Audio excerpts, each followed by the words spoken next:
MMA Fighting presents 2020 Fight of the Year. At number 5, Justin Gaethje versus Tony Ferguson, UFC 249. Glass half empty view, this is the fight that patted down the dirt on Khabib Nurmagomedov versus Tony Ferguson ever happening. Glass half full, we might not see another fight as viscerally impactful as this one anytime soon. Let's get one talking point out of the way right now. When this fight was waved off in the 5th round, Ferguson actually had the cojones to voice his displeasure with the stoppage. According to the stats, he'd absorbed 100 head strikes up to that point. He wanted more. More punches to the head from Justin Gaethje.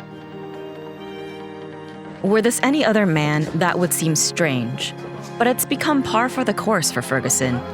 His fight with Gaethje was just another example of El Cucuy being too tough for his own good. Gaethje was the perfect dance partner for Ferguson in many ways. One of the few men on the planet who can match Ferguson's unique combination of nonstop aggression, uninhibited striking, and sheer fearlessness. He's not the kind of fighter who would be discouraged by Ferguson absorbing his hardest shots. He'd just make sure to throw harder next time. It was actually Ferguson who scored the most devastating blow of the opening 2 rounds, smoking Gaethje with an uppercut that buckled the highlight at the buzzer. That prompted Gaethje's coach, Trevor Whitman, to offer some key advice, telling Gaethje to take just a little off of his strikes. As it turned out, 90% of Gaethje's punching power was more than enough to get the job done. Every punch that Gaethje and Ferguson landed echoed through the empty arena in Jacksonville, Florida, replacing the roar of the crowd. Even those of us watching at home got a strong sense of what it was like to be in the same room as this titanic clash. So when Gaethje turned up the heat in round 5 and forced referee Herb Dean to step in, it wasn't too upsetting, even with Ferguson still on his feet. Gaethje became a UFC champion that day with an interim designation, but a champion all the same. While he'd fall short of earning undisputed status 5 months later, he still holds a title that no one else can claim. He's the only fighter to ever defeat Ferguson via strikes. All he had to do was go to hell and back to pull it off. I'm sore, my elbow's sore from blocking the kicks. My finger hurts from punching his tooth. But man, I don't look that bad, huh? For fighting Tony Ferguson. Number 4, Josh Emmett versus Shane Burgos, UFC Vegas 3. Pound for pound, there might not have been a harder-hitting fight in 2020. The phrase bomb fest comes to mind when discussing Josh Emmett versus Shane Burgos, a featherweight encounter that was a potential show stealer when it was booked and a surefire Fight of the Year candidate when it was over. What's the most impressive part of this fight? Emmett's absurd right-hand bombs? Burgos walking Emmett down and firing as if he wasn't at risk of getting KO'd at any second? How about Emmett fighting on one leg after injuring his left knee in round 1? It was later revealed that Emmett tore his ACL, sprained and partially tore his MCL, and also injured his femur and tibia. When Emmett dropped Burgos early in the 3rd, it was almost a relief. It showed that Burgos was actually human. Or at least it did until he suffered a second knockdown that would have had the average person curling up into a ball and praying for the referee to save them. Instead, Burgos got back up and finished the fight, looking like he was just warming up when the final buzzer sounded. Emmett came out on top, halting Burgos' rise for now, and keeping himself in the thick of the featherweight contenders race. Whenever he's healthy and ready to compete again, it's doubtful that too many fighters are going to line up for the kind of fight he and Burgos gave each other.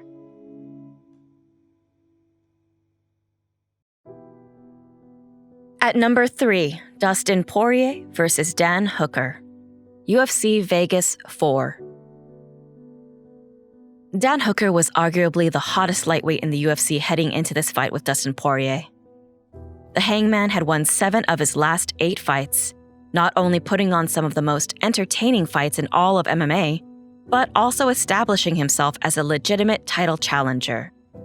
A win over Poirier coming off of his own bid for the lightweight championship would all but guarantee him a future headlining slot on pay-per-view. Hooker's exquisite range striking and brutal clinch work gave him the early advantage against Poirier, though the Diamond pressed on as he calculated how to close the distance without Hooker slicing him to pieces. He found a way, and soon they were trading freely, with both fighters bloodied and bruised by the end of the second round. It went exactly as you'd expect a fight between two of the most reliable action fighters around to go. The only question was whether it was time for Hooker to make that last step towards greatness. Poirier firmly held his position, maintaining a steady pace as he took Hooker's best shots and tested Hooker's chin with his own haymakers. When Hooker changed tactics and attempted to out-wrestle Poirier, it nearly spelled Hooker's doom. Poirier's ground superiority saw him dominate the fourth round, and he likely would have won by submission or ground and pound if it wasn't for Hooker's uncanny resilience. Poirier ended up beating Hooker by decision, but it's just as accurate to say he outlasted him. What a brutal and beautiful and bloody battle. In a division that produces dozens of fantastic fights every year, this one stood above the rest. Number 2, Deiveson Figueiredo versus Brandon Moreno at UFC 256. Deiveson Figueiredo and Brandon Moreno reminded us of a simple, inarguable fact. Flyweights rule. Heading into his first UFC title fight, Moreno's story was as incredible as that of any contender. The lowest-seeded fighter of the 16 contestants on The Ultimate Fighter 24, Moreno was eliminated in the first round of that season's tournament, won his first 3 UFC fights, headlined a show in Mexico City, and then found himself released less than 18 months after making his Octagon debut. Figueiredo had a more traditional route to championship glory, though his story isn't without its quirks. A former hairdresser and sushi chef among other pre-UFC occupations, Deus da Guerra has always had the skills to rule a division, but there was the question of whether he could consistently make championship weight, something he failed to do in his first bid for a title against Joseph Benavidez. That meant beating Benavidez twice, which he did spectacularly, and then recording another fast finish of Alex Perez to secure his first title defense. Little did Figueiredo and Moreno know they'd be called upon to do something no fighters had ever done in UFC history. 21 days. That was the turnaround for the flyweight stars, who immediately went from UFC 255 to UFC 256, so that December 12th pay-per-view would have a title fight on it after several other championship matchups fell through. In the end, it's hard to imagine any of them topping what Figueiredo and Moreno did. Benavidez and Perez failed to make it out of the first round in their championship challenges, and while Moreno had never been finished, it wouldn't have surprised anyone if Figueiredo dispatched him with the same swiftness. But Moreno was no walkover. He took the fight to Figueiredo from the opening bell, competing with the reckless abandon temerity that had won over fans since the first time they'd seen his boyish grin grace their television screens. Moreno might always look like he's just happy to be there, but he wasn't playing around with the UFC title within reach. Figueiredo showed the poise of a champion, welcoming Moreno's ferocity and reminding the challenger why few dared to go toe-to-toe with him. Still, Moreno came forward.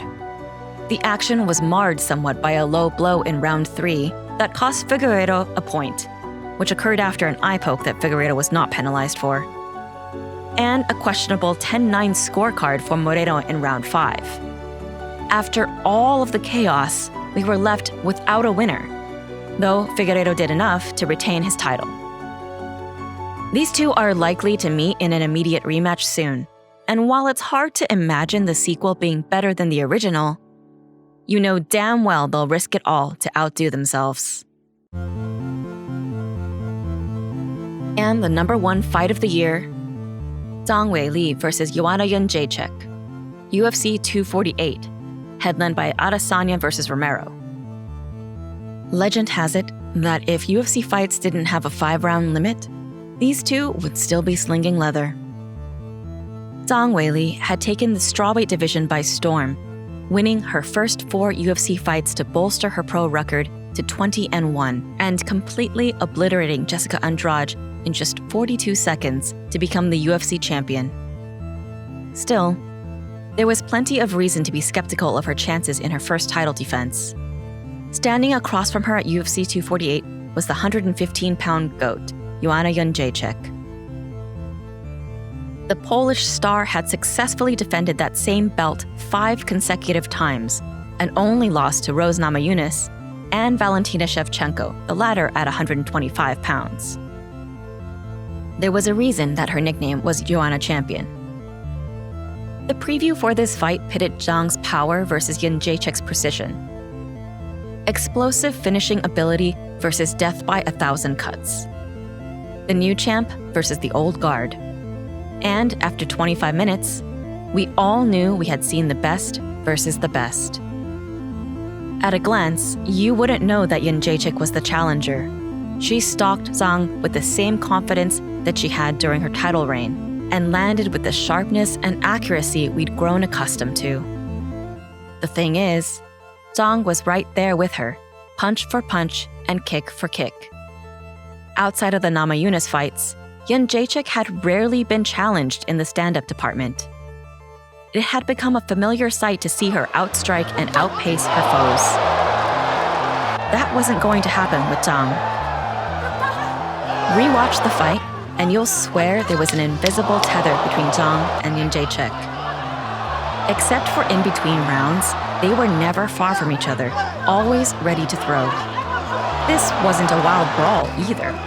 They took their time picking their shots and assaulting every inch of the human body that they could reach. Sizzling combinations, perfectly timed counters, raging flurries. There was hardly a moment for them to catch their breath, and the same was true for the entranced audience. It didn't stop. For 5 classic rounds, it just didn't stop. In fact, according to the stats, the striking output increased as the fight went on. Even as they did their best to permanently rearrange each other's faces, an accidental headbutt that later caused Jędrzejczyk's forehead to swell to the size of a melon didn't help things. Neither showed any quit. This was one of the most majestic dogfights you will ever see. If the quality of a title fight is defined by its championship rounds, then this may have been the greatest UFC title fight ever. They saved the best for the last 10 minutes, leaving it all in the octagon and leaving everyone wanting more. The end result was a split nod in favor of Zhang, who is destined to cross paths with Jędrzejczyk again someday. Jędrzejczyk suffered her 4th straight loss in a championship fight. But this performance will be remembered as one of the best of her storied career, regardless of who had their hand raised. It's fitting that this bout took place on the last UFC event of 2020 before the pandemic changed everything. Because until fans can attend fights again, this will serve as a reminder of the magic that can happen when a live crowd gets to witness 2 all-time greats at the peak of their powers. 9 months later, people are still talking about it. Expect that to still be the case 90 years from now.